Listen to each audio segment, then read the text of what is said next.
नमस्कार, स्वदेश न्यूज देख रहे हैं आप। मैं हूं आपके साथ ऋषभ सोनी और लेकर आया हूं हमारा खास कार्यक्रम, जिसमें आज हम बात करेंगे बुर्के पर बवाल की, जिस पर सियासी धमाल मचा हुआ है। बिहार विधानसभा चुनाव में यूपी के सीएम योगी आदित्यनाथ की एंट्री के साथ ही सियासी धमाल भी शुरू हो गया है। दरअसल बिहार चुनाव में चुनाव आयोग ने पर्दा नशीन महिला मतदाताओं की पहचान के लिए स्थानीय आंगनवाड़ी कार्यकर्ताओं की ड्यूटी लगाने के निर्देश दिए और विपक्ष इसका विरोध कर रहा है। इस पर योगी आदित्यनाथ ने विपक्ष को निशाने पर लिया। बिहार में चुनावी सभाओं को संबोधित करते हुए उन्होंने कहा कि बिहार के विकास को रोकने के लिए आरजेडी और कांग्रेस ने विकास बनाम बुर्के की शरारत शुरू कर दी है। ऐसा तब है जब बिहार विकास की बात कर रहा है। योगी ने बिहार के लोगों से सवाल किया कि क्या बुर्के की आड़ में फर्जी वोटिंग करने का अधिकार देना चाहिए।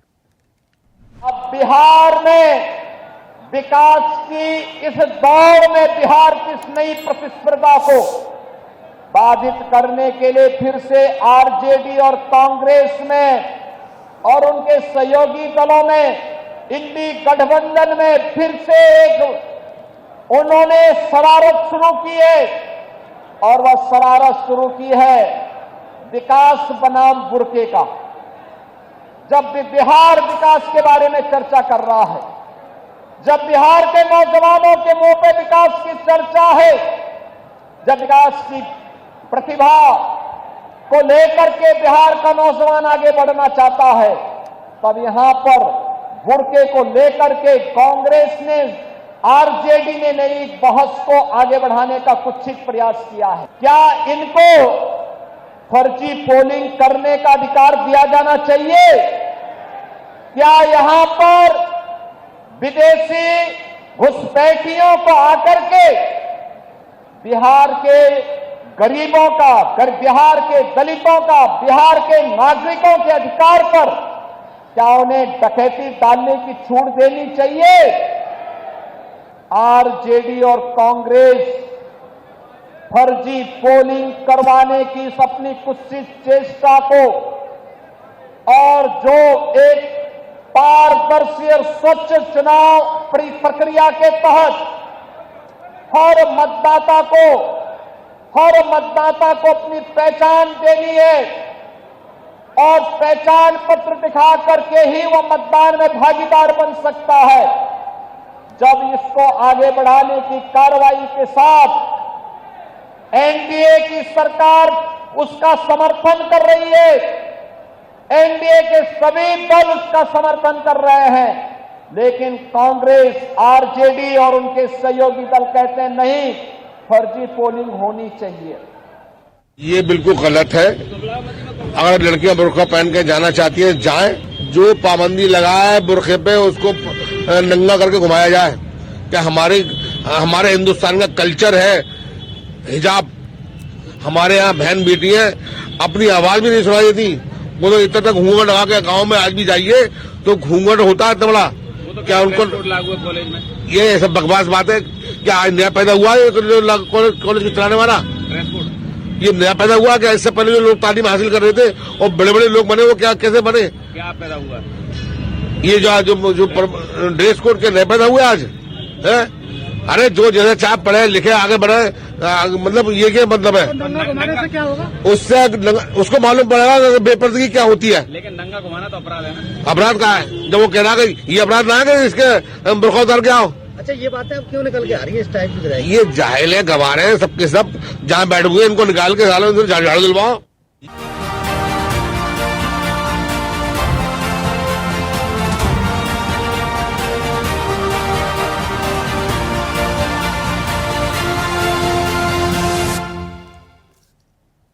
तो बिहार में 2 चरणों में विधानसभा चुनाव होंगे, 6 नवंबर और 11 नवंबर। 14 नवंबर को नतीजे सामने आएंगे। लेकिन इससे पहले जितने भी पार्टियां हैं वो जमीनी स्तर पर उतरकर प्रचार प्रसार में लग चुकी हैं। अब उनके जो बड़े नेता हैं वो भरे मंच से तमाम तरीके की बातें कर रहे हैं। अब बिहार विधानसभा चुनाव से पहले बुर्के की राजनीति शुरू हो चुकी है। इस पर बयानबाजी तब शुरू हो गई जब मुख्यमंत्री योगी आदित्यनाथ ने इसको लेकर आपत्ति जताई। इस पर आज हम चर्चा करेंगे। कुछ मेहमान हमारे साथ जुड़ रहे हैं, जल्दी से परिचय उनका करवा देते हैं। बीजेपी से हमारे साथ विवेक श्रीवास्तव है। विवेक जी, बहुत स्वागत आपका। आरजेडी प्रवक्ता है संजय सिंह यादव। संजय जी, आपका भी बहुत स्वागत। और इसी के साथ गौसेवा मुस्लिम राष्ट्रीय मंच के राष्ट्रीय संयोजक है मोहम्मद फैज खान। फैज साहब, आपका भी बहुत बहुत स्वागत है। इस चर्चा की शुरुआत फैज साहब मैं आपसे ही करता हूं। बिहार में विधानसभा चुनाव हैं, सीट को लेकर, ईवीएम को लेकर, वोटिंग को लेकर अब तक हो रही राजनीति तो ठीक थी, लेकिन अब ये राजनीति दूसरा मोड़ ले रही है, बुर्के की तरफ मुड़ रही है। और सपा के नेता भी कुछ अजब तरीके का बयान दे रहे हैं कि जो बुर्के पर पाबंदी लगाए उसे नंगा घुमाया जाए, ये कोई अपराध नहीं है। बुर्के पर रोकने वाले को सबक सिखाया जाए। मुख्यमंत्री भी अलग तरीके का बयान देते हैं। ये बुर्के की राजनीति कहां से शुरू हो गई? बिस्मिल्लाहिर्रहमानिर्रहीम रब्बिश रह ली सदरी व यस्सिर ली अमरी वाहलुल उक़दतम मिन लिसानी यफ़क़हू क़ौली। बिरादरान हिंद, अस्सलाम वालेकुम रहमतुल्लाहि व बरकातहू। भारत माता की जय, वंदे मातरम। ऋषभ भाई देखिए, मैं एक भारतीय मुसलमान होने के नाते कहना चाहता हूँ, ये तथाकथित धर्मनिरपेक्ष दलों ने कभी हमारी इफ्तार पार्टी पर राजनीति की, कभी रोजे पर राजनीति की, भी नमाज पर राजनीति की, हज जाने पर राजनीति की। अब ये लोग बुर्के पर राजनीति करने पर आ गए। मैं आपको स्पष्ट बताता हूँ, मुस्लिम माँ बहनों की इज्जत, हिंदू माँ बहनों की इज्जत सबकी बराबर है। बुर्का हो या घूंघट हो, सबका सम्मान है, बढ़िया, सबकी इज्जत है, लेकिन सबसे ऊपर राष्ट्र की सुरक्षा है। अब आप देखिएगा कि कोई मॉल में चोरी होती रहती है, वो पुरुष है कि महिला है, वो बुर्का पहन लेता है। अब वो कोई चोर होगा, बदनाम मुस्लिम महिला होती है। देखिए, चाहे कहीं कोई बम रख देता है, कभी कोई आतंकवादी बुर्का पहना होता है, बदनाम मुस्लिम महिला होती है। भाई कोई रोहिंग्या हो, कोई गड़बड़ वोटिंग करने वाला हो, बुर्का पहनकर आ जाए, गलत वोटिंग कर दे, बदनाम मुस्लिम महिला होगी हमारी माँ बहन। तो आंगनवाड़ी कार्यकर्ता को यदि नियुक्त किया गया है तो वो बिल्कुल ठीक किया गया है। भाई मॉल में भी, मल्टीप्लेक्स में भी, मेट्रो में भी, एयरपोर्ट में भी आखिर चेकिंग होती है ना, महिलाएं चेकिंग करती हैं। तो ये हमारे देश के हित में है, लोकतंत्र के हित में है। लेकिन फिर राजनीतिक पार्टियां क्या कर रही हैं कि जी मुस्लिम महिलाओं को परेशान किया जा रहा है। अरे भैया, मैं भी मुस्लिम हूँ, मेरे घर में भी महिलाएं बुर्का पहनती है, हिजाब पहनती है, लेकिन राष्ट्र की सुरक्षा का प्रश्न आएगा। मैं कहूंगा अगर आंगनबाड़ी की महिला कार्यकर्ता आपकी चेकिंग करना चाहती है तो आप चेकिंग करवाइए। और इसमें हर्ज भी क्या है? की बात है, देश इसमें कोई हर्ज भी नहीं होना चाहिए फैज साहब।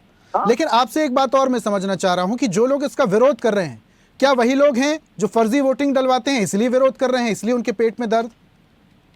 भाई SIR का विरोध करने वाले लोग भी वही हैं, SCA NRC का विरोध करने वाले लोग भी वही हैं, वक्फ अमेंडमेंट एक्ट का विरोध करने वाले लोग भी वही हैं, इंस्टेंट ट्रिपल तलाक पर जो कानून है उसका विरोध करने वाले भी लोग वही हैं। जो आज बुर्के के बड़े हिमायती बन रहे हैं वही लोग हैं। मैं आपको बताऊं, इनको मुस्लिम महिलाओं की इज्जत से कोई लेना देना नहीं है, केवल और केवल वोट बैंक की राजनीति से इनको लेना देना है।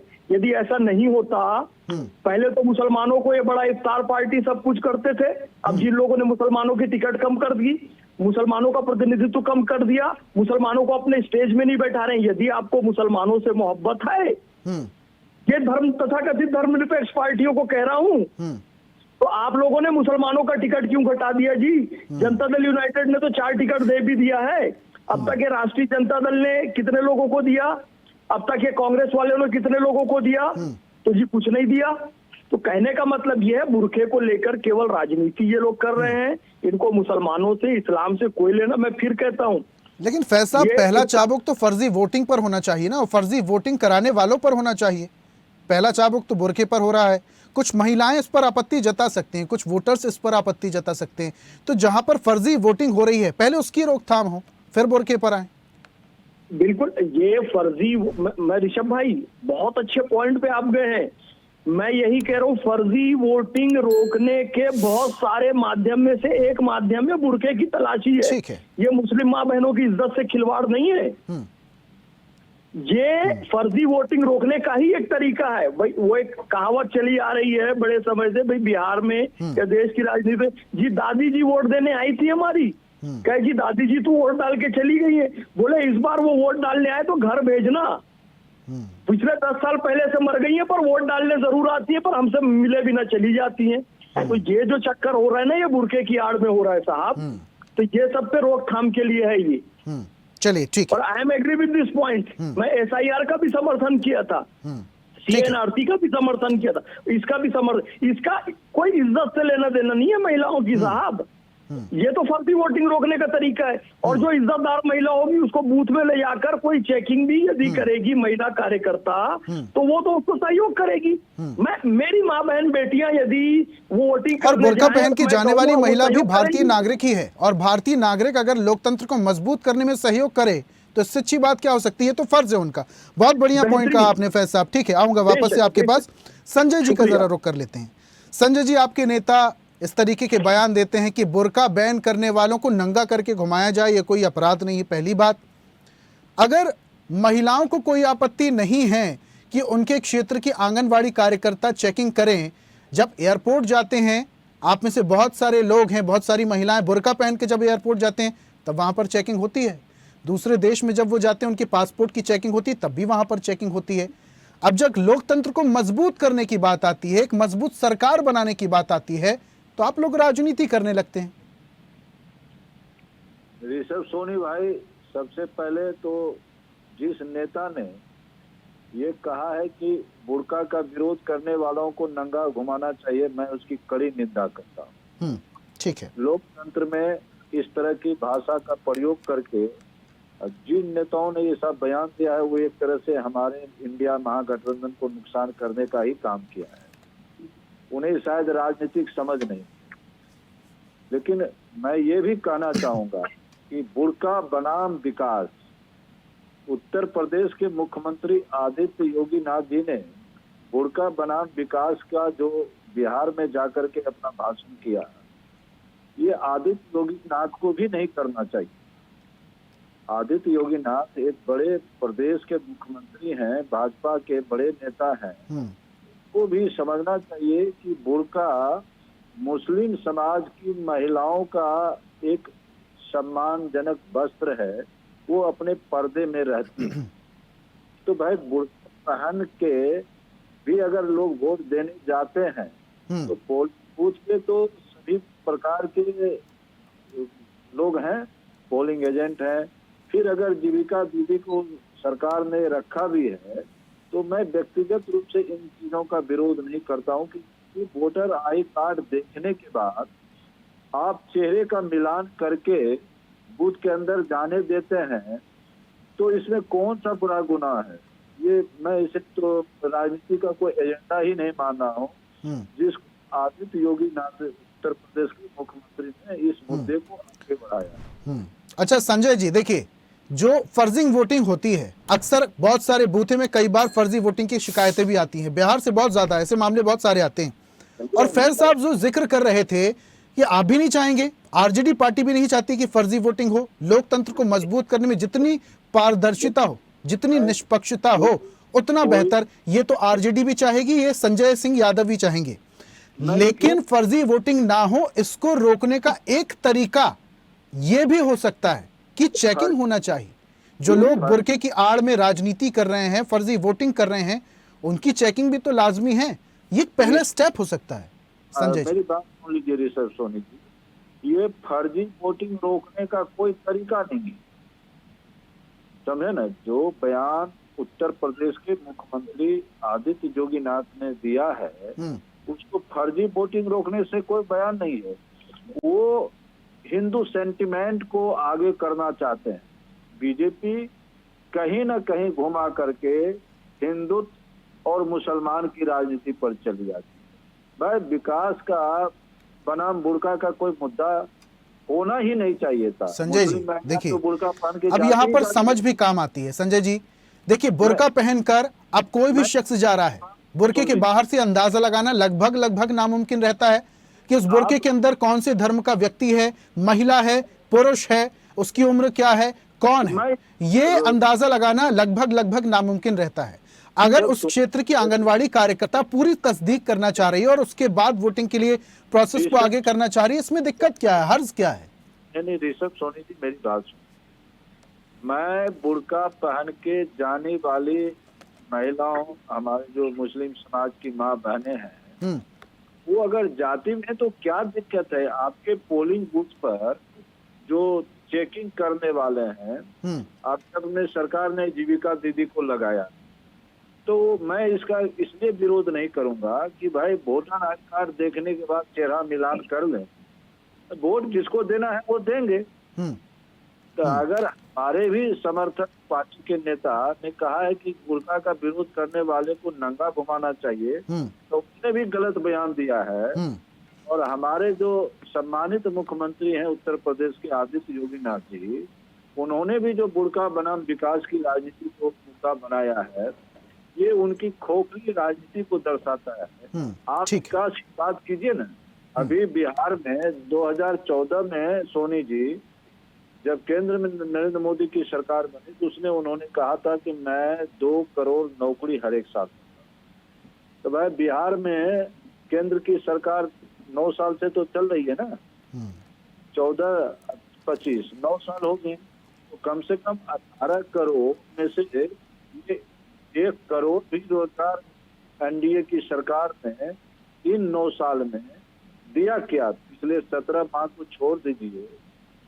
मान लीजिए नीतीश जी और आरजेडी के गठबंधन में हमारे नेता तेजस्वी यादव जी डिप्टी सीएम बने, तो आप सोनी जी रिकॉर्ड उठा के देख लीजिए कि हमारे आदरणीय नेता और इस बार बिहार के होने वाले भावी मुख्यमंत्री तेजस्वी यादव जी ने 2020 में जो वादे किए थे कि मैं अगर सरकार में आता हूँ चीफ मिनिस्टर बनने के बाद पहली कलम से मैं 10 लाख नौकरी दूंगा युवाओं को।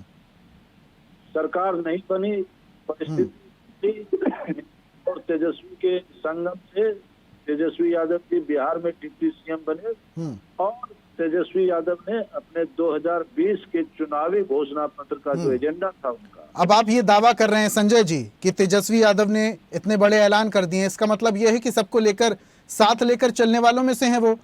उसके अलावा भी मुस्लिमों के टिकट क्यों काट दिए गए, जैसे कि जिक्र अभी फैज साहब कर रहे थे? अगर आप सबको साथ लेकर चलना चाहते तो सबको बराबरी के साथ रखते। अब वहां पर लालू यादव जी टिकट बांट दे रहे हैं, तेजस्वी यहां पर टिकट वापस ले रहे हैं। अंतरकलह की स्थिति तो आरजेडी में अभी से ही दिखने लगी है। ऋषभ सोनी जी, अंतरकलह की स्थिति मैं स्वीकार करता हूं कि वे दोनों महागठबंधन, ठीक ना।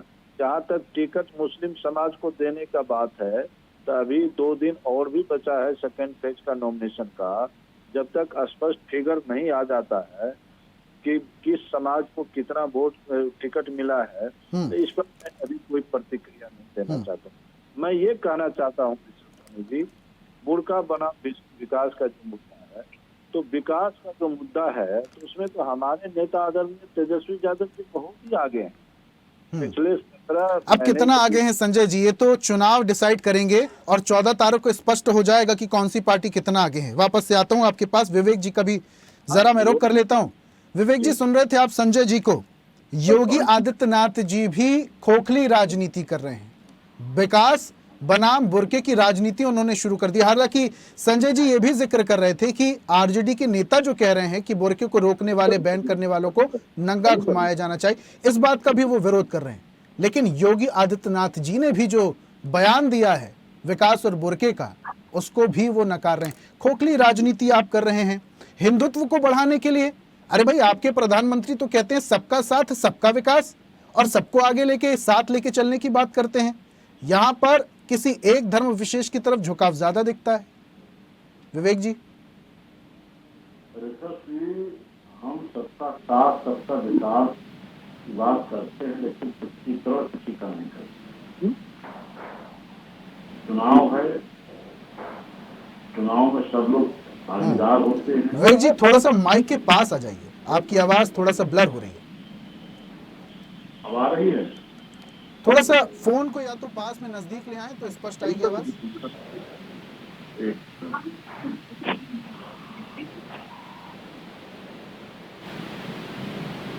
अब आ रही है? अरे बढ़िया आ रही है सर, रखिए अपनी बात। देखिए ऋषभ जी, हम सबका साथ सबका विकास की बात करते हैं, लेकिन हम तुष्टीकरण किसी का नहीं करते हैं।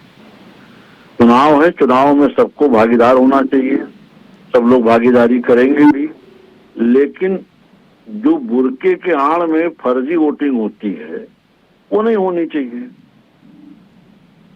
विपक्ष ने पूरी एसआईआर की प्रक्रिया को बाधित करने के लिए एक यात्रा निकाल डाली। किस तरह से एसआईआर की प्रक्रिया बाधित हो, घुसपैठिए, रोहिंग्या और फर्जी मतदाता चिन्हित न किए जाएं, आप समझ सकते हैं कि 20 PIL विपक्ष की तरफ से सुप्रीम कोर्ट में दाखिल की गई। चुनाव आयोग देश का संवैधानिक संस्था है और अगर वो चुनाव से पहले अपनी मतदाता सूची दुरुस्त करना चाहता तो उसके रास्ते में रोड़े अटकाने के लिए क्या कुछ नहीं विपक्ष ने किया, सिर्फ इसलिए कि तुष्टीकरण एक वर्ग विशेष मुझको का एक किया बात जा बताइए सके। विवेक जी, क्या सिर्फ बुर्के से ही फर्जी वोटिंग होती है या हो सकती है बुर्के के अंदर शख्स है, महिला है, पुरुष है, ये अंदाजा लगाना मुश्किल है। अब जैसा कि फैज साहब भी जिक्र कर रहे थे कि दादी को मरे तो बरसों हो गए, लेकिन दादी के नाम से वोट आज भी चल रहा है। और ऐसा सिर्फ मुस्लिम पक्ष में नहीं है, बुर्के के साथ नहीं है, और भी बहुत सारे लोग हैं जिनके बुजुर्ग तो कब के जा चुके हैं, लेकिन उसके नाम से वोटिंग आज भी चल। तो पहला मुद्दा तो फर्जी वोटिंग को रोकना होना चाहिए ना। ऋषभ जी, उसी चीज को तो दुरुस्त करने के लिए चुनाव आयोग ने SIR लागू किया था, फिर क्यों पेट में दर्द था? अगर मृतक चिन्हित करने के लिए, फर्जी वोट चिन्हित करने के लिए चुनाव आयोग अपनी कोई कवायद करता तो उसमें भी पेट में दर्द है, लोग सुप्रीम कोर्ट तो दौड़ जाते हैं। और अगर बुर्का उठाना भी नहीं चाहते, जहां लाभ लेना होगा तहां बुर्का उठा के फोटो खिंचा लेंगे, राशन कार्ड की लाइन में लग जाएंगे, आयुष्मान कार्ड बनवा लेंगे, अस्पताल में लग जाएंगे, पासपोर्ट बनवा लेंगे, जहां लाभ चाहिए तहां कोई दिक्कत नहीं है। और उसके आड़ में मतदान करने समय साहब बुर्का, ये जिस तरह से विपक्ष ने बुर्का और फर्जी वोटरों को कवर फायर दिया है, ये कहीं न कहीं बिहार के विकास में बाधा है। प्रदेश को लोग जंगल राज देना चाहते हैं। अभी हमारे RJD के प्रवक्ता बड़ी लंबी लंबी बातें कर रहे थे, इनका भी अंगड़ित उसी तेजस्वी जी जैसा है कि मोदी जी ने कहा था 2 करोड़ रोजगार देंगे। रोजगार और नौकरी का अंतर अगर विपक्ष पूरा आज तक नहीं समझ पाया, इनके शिक्षा का दोष है। थोड़ा ज्यादा पढ़ लियो तो समझ में बात आ जाती। अब कक्षा 9 फेल पे कहाँ ज्यादा समझ पाएंगे भाई? रोजगार और नौकरी सरकारी 2 करोड़ किसी सरकार के पास नहीं है। सारी सरकारें मिला देंगे तो सरकार के पास नहीं 2 करोड़ नौकरी है। पूरे प्रदेश सरकारें पूरे भारत की मिल जाएंगी तो 2 करोड़ नौकरी नहीं है। सेना भी शामिल कर लें भारत सरकार की, रेलवे भी शामिल कर ले तो भी 2 करोड़ नौकरी नहीं है। 2 करोड़ रोजगार की बात हुई। मुद्रा योजना में हम 40 करोड़ से ज्यादा लोगों को जोड़ चुके हैं, रोजगार की व्यवस्था कर चुके हैं। हम अगर कहते हैं तो करके दिखाते हैं। हमने अगर रिकॉर्ड संख्या में ठीक है, देखिए दावे और वादे आप कर रहे हैं विवेक जी, लेकिन अब ये जो बुर्का वाला बयान मुख्यमंत्री योगी आदित्यनाथ ने दे दिया है, अब तो सर पे हैं बिहार के विधानसभा चुनाव। अब ऐसे में ऐसा ना हो कि एक विशेष समुदाय नाराज हो जाए, आपको दिक्कत हो जाए। सर पे नहीं, उन्होंने चुनाव सभा में ही दिया है, दादापुर में कोई दाएं बाएं नहीं दिया है, और पूरी जिम्मेदारी से दिया और विपक्ष को बेनकाब करते हुए दिया। विपक्ष जिस तरह से बुर्के की आड़ में बिहार को जंगल राज देना चाहता है, उसको बेनकाब करते हुए योगी आदित्यनाथ जी ने दानापुर में उनकी सभा में बयान लिया है, और ये होने नहीं देंगे। अब मुस्लिम समुदाय की बहुत सारी महिलाएं होंगी जो बुर्के में वोटिंग करने के लिए जाएंगी, अब वो नाराज हो गई। फिर क्यों नाराज हो जाएंगी भाई? जब इसके लिए चुनाव आयोग ने आंगनबाड़ी कार्यकर्ताओं की व्यवस्था की है कि चेहरा दिखाएं, वोट डालें, तो दिक्कत क्या है? तो चेहरा तो पहले भी दिखाया जाता था विवेक साहब, चेकिंग तो पहले भी होती थी। नहीं, अब तो आंगन क्षेत्र की आंगनबाड़ी कार्यकर्ताओं को जिम्मेदारी दे दी गई है, इसी बात का तो मसला फंसा हुआ है। अब क्या दिक्कत है? पहले पुलिस वाले जब देखते थे तो दिक्कतें थी। अब तो आंगनबाड़ी कार्यकर्ताओं को दे दिया गया है जिम्मेदारी, महिला हैं तो और पारदर्शी वोटिंग होगी, इसकी उम्मीद की जा सकती है। क्षेत्र की हैं, वो तो पहचानती भी होंगी, ये फलाने के घर की, ये फलाने के घर की हैं। तो अब दिक्कत क्या है डालने में? और फिर बुर्का, ये तमाम अभी मुकदमों के दौरान सुप्रीम कोर्ट में तय हो चुका है कि बुर्का इस्लाम का एसेंशियल पार्ट नहीं है, तो फिर बुर्के को लेकर के इतनी मोहब्बत क्यों है? और जगह जगह बुर्का उतारते भी हो, पासपोर्ट की फोटो खिंचवाने जाते हो तो बुर्का उतरता नहीं उतरता। खैर, बुर्के पे जो राजनीति हो रही है इसका क्या अंजाम होगा ये तो आने वाला वक्त बताएगा। संजय जी और विवेक जी, मतदान तीनों का बहुत बहुत शुक्रिया हमारे साथ जुड़ने के लिए, चर्चा में शामिल होने के लिए। अब जाहिर सी बात है, देखिए अगर जिम्मेदारी क्षेत्र की आंगनवाड़ी कार्यकर्ताओं को दे दी जाएगी तो वो बखूबी समझ पाएंगी कि ये जुबैदा बी हैं और ये जुबैदा अंसारी हैं, क्योंकि जो क्षेत्र की आंगनवाड़ी कार्यकर्ता होती हैं उन्हें सबकी पहचान होती है। लेकिन इसी को लेकर मसला फंसा हुआ है। अब ये जो विकास बनाम बुर्के वाला मसला बिहार विधानसभा चुनाव से पहले अब फंस गया है, इसका असर चुनाव में और चुनाव के बाद यानी कि 14 तारीख को मतगणना में क्या होगा, ये आने वाला वक्त बताएगा। आज की खास पेशकश में फिलहाल इतना ही। देखते रहिए स्वदेश न्यूज, सबसे पहले देश।